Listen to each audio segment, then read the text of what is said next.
At 2:41 p.m., a funnel cloud touches down near South Hanley and Richmond Heights, and the tornado begins its trek. By 2:43 p.m., the twister has grown to nearly a mile wide.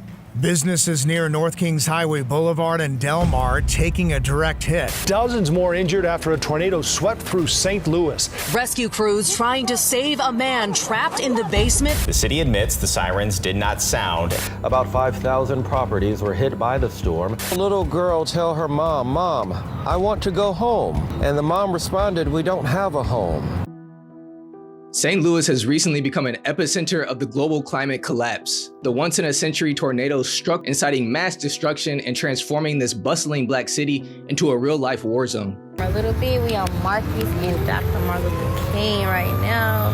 I know you're scared. Come here, baby. Hi. Oh my God. Just a bad day all around. These people went through a lot. Winds screamed at 152 miles per hour, carving a 23-mile scar across the city, shredding more than 5,000 structures, flattening entire blocks, and killing a still unconfirmed number of mostly black elders, and hundreds more people were displaced. The funnel followed the color line, obliterating predominantly black neighborhoods that the city had already starved for a century. In the immediate aftermath, there was local news coverage, but minimal national reporting. And now, 2 months later, the news has virtually vanished. But people are still without food, without water. Some people are sleeping under tarps and shattered beams in this ongoing catastrophe. So we came to St. Louis to ask, why was this story buried? Why didn't the warning system sound? And why does this storm show us the future of America as a failed state where fascists in the Trump regime have slashed social programs, gutted FEMA and the NOAA, instead pouring hundreds of billions into ICE, cops, and concentration camps? We're also here because we want to show the resilience of the community. Neighbors are coming together to help their neighbors. Community organizations are doing food drives, but the reality is it isn't sustainable. And so we're also here to help provide more money, more food, more clothes, whatever the community needs to make sure that they're cared for.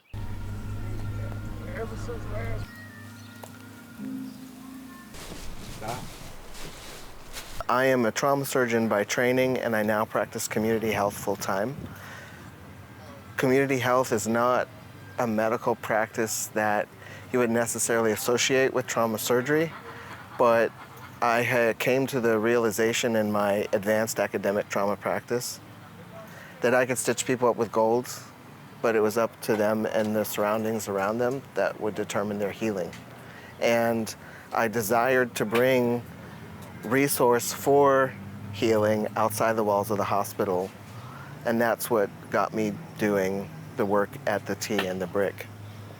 When the tornado ripped across St. Louis and I saw the pathway, it literally looked to me like a gash, like a bullet wound, like an explosive force that was airborne that tore through the heart of St. Louis.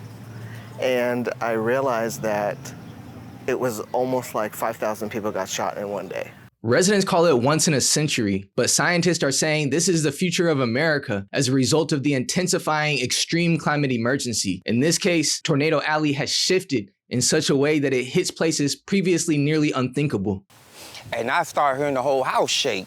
So when I tried to open up the door, it wouldn't open because of the wind. Mm-hmm. And when I opened it, I seen a tree. Like on cartoons, just flew right by me in the next field right there, and sit in the next field right there. I'm talking about it just literally just flew by me just like that and landed down there. So when I ran in the house and ran upstairs and looked out the back, and man, it was trees going everywhere, you know. And in the case of this tornado in St. Louis, while families went days without food sources, clean water, or safe shelter, the police weren't deployed to assist with recovery. Instead, they were sent to stand guard literally outside of Aldi and other grocery stores to protect the buildings that stock the food rather than the people starving outside of them. To gain more insight into how climate catastrophe feeds into mass criminalization of poor and Black people, we spoke to a veteran of the Ferguson uprisings. So my name is Mike Milton. I'm the executive director and founder of Freedom Community Center. The first thing that the mayor did was put out a 9 p.m. curfew. And then the first couple weeks, There was police just going down the streets, terrorizing these neighborhoods. There were so many people who were locked up, newly locked up for one ICE, like ICE had picked up, that was clear. Which another thing on that is that a lot of the people who were doing the roofing and the housing now are afraid to show up to these sites because of ICE. So it's impacting their little economic mobility, right? No one was hit harder than the elders and the disabled. These were the very people already holding up the community, now left most vulnerable in this collapse. The church behind me there, a woman had died, and when we started talking to people outside of the church, they were telling us what an enormous and significant part of the community she'd been. She had been handling a lot of the homeless services, helping the homeless get showers, shelter, do laundry, all that kind of stuff. She was a pivotal member of the community.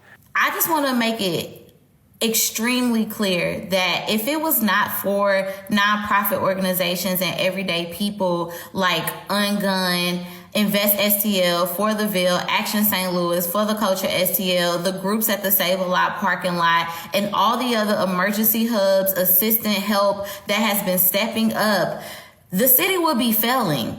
They wouldn't have met FEMA requirements or anything in that nature. What we are seeing in all tornado relief recovery efforts is because of everyday people. In a miraculous feat of collective will and revolutionary creativity, one Black-owned media company in St. Louis transformed its entire production infrastructure into a mutual aid depot within 24 hours.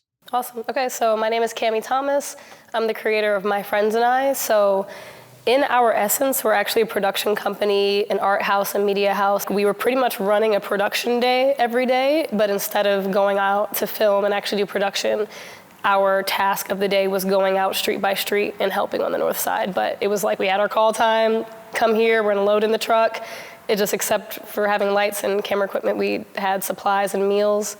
Yeah, I mean, the first couple of weeks, it was like this back and forth about whether a siren was made. It turns out that it was not. They never notified people of that this tornado was coming. The city government forgot to notify people that this tornado was coming.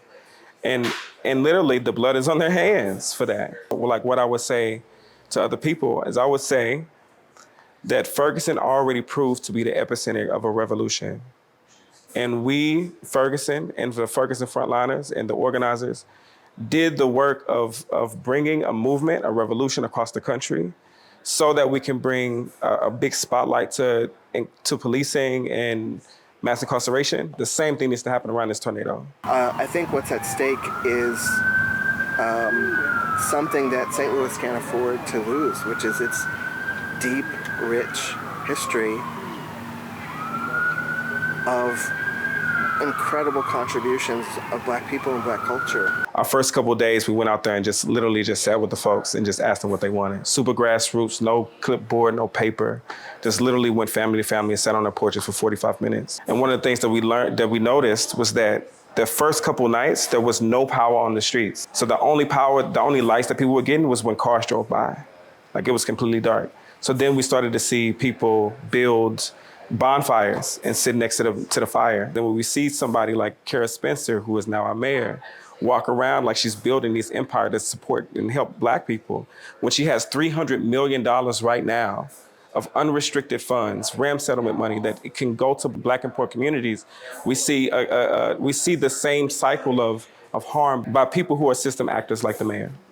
Man, like I love this city. Like I love this city like it's my child, like it's my parent, like it's my everything, because it is. There hadn't been a day that I actually had to do anything alone, right? My friends, the production team, like my gaffer came with his grip van and emptied it out of everything, all the production stuff, just so we could fill it up with supplies. My birthday was the next day on the 17th. So yeah, I went to the store super early, my friends and people just like Venmo'd me a ton, went to Home Depot, got just masks, work gloves, a couple axes, just anything I could find that I thought might be helpful, and just went to the north side, kind of street by street, just me and a couple friends, seeing who needed what, helping to chop trees, helping to get stuff out the way. We had water and things like that. And the biggest thing in the first few days was just asking people what they needed. And a lot of people were like, they didn't have food. Like, no one had food. When you talk about city government, I think that shocked them, right? Because it's like, oh, people came and they showed up, and then residents showed up for each other, and it was something like you've never seen if you don't live here. And like when people are like, oh my God, St. Louis come together, I get to experience this every day. Miss Rogers just came through. The brothers that walked past talking to us, the sister just came in with like 7 children that she wants to volunteer for. I get to experience that all the time. The rest of the world got to experience what we who live in North City know that this is already here. So here, this work is a step even further from that trauma work that I've done in the past, because it's not about a clinical practice or a set of protocols. It's about a space that is radically accessible, low barrier, and based on the medicine of presence. I'm here. I see you. You matter. That's it. You don't have to prove who you are. You don't have to earn the care I give. You don't have to need what I have. You just are, and I just am, and I'm going to be human with you. And if I do that, and we get curious with each other and we learn, maybe collectively, we can help each other move forward. And that is not something I've ever done before. 70% of Northside families were already uninsured. Now, in the 2 months since the tornado, speculators and gentrifiers have stalked the wreckage like vultures, circling what many of them see as underpriced real estate, eager to flip this disaster into profit. For Black families on the edge of apocalypse, it's nothing short of colonization. Where, you said people are still living, even now, in their homes that have no air, Can you share some more information about that? Yeah, I mean, the stories run the gamut. There's a family who were both large. One was like 7, one was 8. One house collapsed. So then it was like 14, 15 people in one home. Still to this day. The elderly people that we work with, they're in this battle with their landlords because their landlord's trying to grab money. And so we had to figure out how to rehome her, and she was immediately evicted. And although that's an illegal eviction, we had to literally rehome her in a day. Tons of stories like that. Tons of stories where they I don't know if this generator is going to work. I don't know if I have enough money for a generator. I filed for FEMA. I got denied. But then, they came and looked at my house and said there was something wrong with it. Or FEMA only gave me $6,000. And that somebody just quoted me a roof of $50,000. Ongoing pressure, ongoing oppression. Not even just about the conditions, but dealing with Red Cross, dealing with FEMA, dealing with the state, figuring out they're navigating so much, and all of this happens so fast. Good morning. I woke up with an attitude, and I have an attitude still about this report from the Office of Recovery for the RAM's interest money and the tornado relief effort that they stapled in the wrong place. We can see how long any of this will take to implement, which means that is even longer, that these organizations have to use their own budgets, their own time, their own dedication, which means no relief is also coming for the people that are doing this work every day. Our community members are suffering. Our organizations are suffering. Volunteers are burnt out. Resources are dwindling down, which is why we need this city to move faster. Scientists say that Tornado Alley, just like many other emergency climate disasters, is on the move. And what flattened Fountain Park in St. Louis could flatten Kansas City or Philadelphia next. People recognizing you can say whatever you want to say, but it's what you do in the moment. And I think that's the hope. I think nonprofit structures, government administrations, and any capitalistic endeavor is going to fail us right now. So we have to make the radical decision that people are worthy, and we have to decide to show up. And I just see so many people so afraid of losing what they have inside a system that doesn't care about them.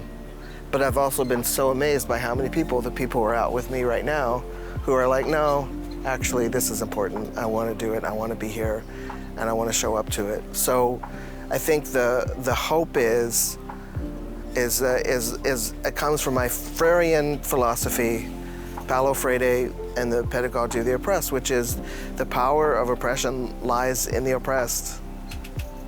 All we have to do is just say enough and just decide something radically different is possible. As you can see in this video, we are connecting and hoping to amplify the incredible life-saving work that organizations in St. Louis on the ground are doing right now. And so we have put up their information on a QR code here on the screen so that you can tap in with these organizations. We also, in the description, have included donation links. Super, super important. Please try to, anything that you have to give to these organizations. The people are really struggling right now. People, again, don't have water. People don't have shelter. People don't have sustainable food sources. And especially the organizers as well who are, working tirelessly. We talk to organizers who have worked, 35 days straight that are not doing it for any type of pay whatsoever. And so if you have anything to contribute, again, that's in the description, also on the QR code here, and please consider doing that.